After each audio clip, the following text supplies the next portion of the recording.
Hello everybody, welcome back to a brand new video, and today we're doing episode 14, I believe, of the second place at Timeline Alternate Presidential Histories. Today we have President William Henry Harrison with his running mate John Tyler facing off against former New York Governor Martin Van Buren with his running mate Alabama Senator, Richard Johnson. So I already have these safe states filled out. I don't usually do this for these videos, but this is my second time recording this because my screencast recorder thingy was being dumb. Or I was being dumb. One of the two. So let's start filling out likely states. Some likely states, I do believe New York will be likely for Martin Van Buren. It is his home state and he's very popular within New York. For Republicans within for Harrison, I think both South Carolina and Tennessee would be likely. You would see a huge distance within the South. Southerners are going to begin to distance themselves from Republicans, and this starts majorly in this election because Harrison and Republicans start, walking away from the issue of slavery, saying, okay, we're going to stop slavery somehow. We're first going to stop, having it spread to the West, etc. Lean states, some lean states, I do think, and this starts with Mississippi, Alabama, and Louisiana. Actually, I think Alabama would be likely. It would be close, like 5 to 6, but Louisiana and Mississippi would be 3 to 4. It would be close, and yeah, those states go blue. The deep blue starting there, that is the trend, and you'll see, possibly you'll see in 1844 that most of the South will turn blue. A lot of historians might call this a party switch. It's not. It's just Southerners, wanting to keep their way of life, I guess you could say. Let's see, some lean states: North Carolina, Pennsylvania, Delaware, and Maryland. They all go red in the lean margin. It's going to be close. Like North Carolina and Pennsylvania would be won by 2 points. Maryland 3, Delaware by 4. It would be close. Virginia would go to Harrison by a tilt margin. It'd be close. This gives him the victory.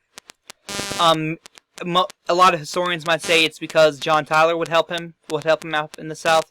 They would say if Tyler wasn't on the ballot, he would have lost Virginia, and this is true. I do believe he also would have lost Virginia. I do believe I think Tyler had a bunch of Southern appeal where Harrison could have ended up winning. You can give Georgia and Virginia to Buren, and he'd win the election, albeit narrowly.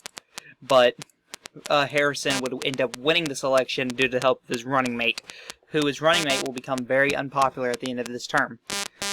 But now let's take a look at what Harrison does in his second term.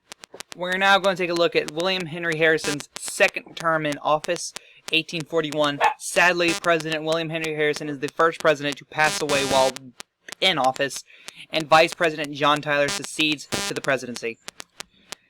Also in 1841, President John Tyler decides to veto a bill establishing a charter for the Second U.S. National Bank. He defends this by saying it goes against the 13th Amendment, even though the 13th Amendment is essentially for roads and railroads and, bridges and etc. Now it's not like a national bank, which makes him very unpopular between both the Republicans and Democrats. 1842, General Winfield Scott becomes the new vice president, replacing John Tyler because John Tyler was succeeded to the presidency. Within the Supreme Court case, Commonwealth versus Hunt, they rule that strikes and unions will be legal and are legal within the United States. They rule that. That's pretty much something that stays in, reality. Two things are signed. The Armed Occupation Act and the Weston-Ashburn Treaty is signed. That Weston-Ashburn Treaty, for those who don't know, it essentially, marked the Canadian-American border around the Rocky Mountains. 1843, there's only one event, it's a major one. The Mexican president declares war on the United States over Texas territory. This will be known as the Mex-American War. Pretty much Mexico wants back the Texas territory. They've been salty over it ever since Aaron Burr took the territory from them, and now they do everything they can to get it back.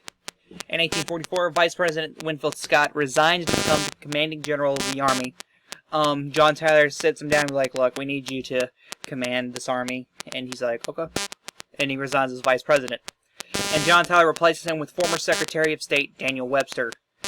Also, the Columbia and Xenia Railroad, again back to the 13th Amendment, they're not chartered because of the 13th Amendment.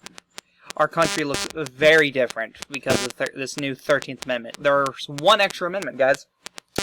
The Treaty of Wankia, I don't know how to pronounce that, is signed, the first treaty between America and China. The exclusion law is also signed in Oregon, meaning slaves have to leave. Slaves and former slaves have to leave Oregon. So, anyway, guys, that is the end of this video. I actually enjoy doing these videos. It always feels like it's stuck between a big project. So, when I get to this video, it's like, oh man, I'm so tired.